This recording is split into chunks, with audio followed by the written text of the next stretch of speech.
আসসালামু আলাইকুম ও রহমতুল্লাহ।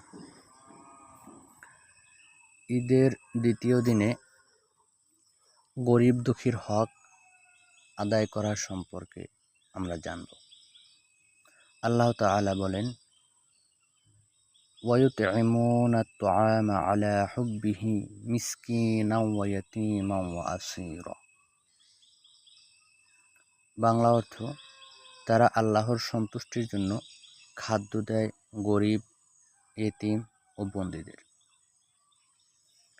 প্রিয় ভাই ও বোনেরা, কুরবানির এই পবিত্র দিনে গরিব দুঃখীর হক আদায় করাই আমাদের অন্যতম দায়িত্ব। গোশতের ৩ ভাগ, ১ ভাগ আত্মীয়দের জন্য, ১ ভাগ গরিবদের জন্য, ১ ভাগ নিজেদের জন্য। এমনই ছিল নবীজি সাল্লাল্লাহু আলাইহি ওয়াসাল্লামের শিক্ষা।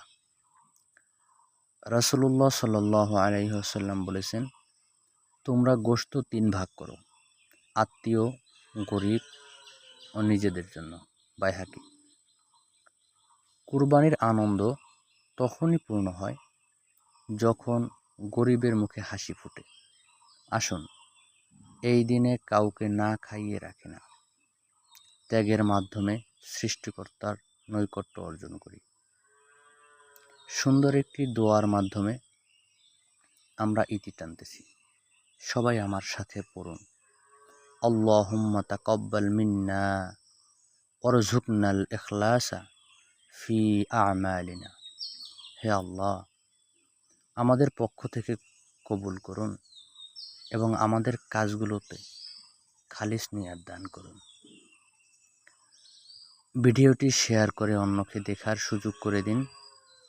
এরকম ধর্মীয় আরও সুন্দর সুন্দর ভিডিও পেতে মুত্তাকিন মিডিয়া পেজ ফলো করুন ও মুত্তাকিন মিডিয়া বিডি চ্যানেল সাবস্ক্রাইব করে পাশে থাকুন। জাযাকাল্লাহ খায়রান।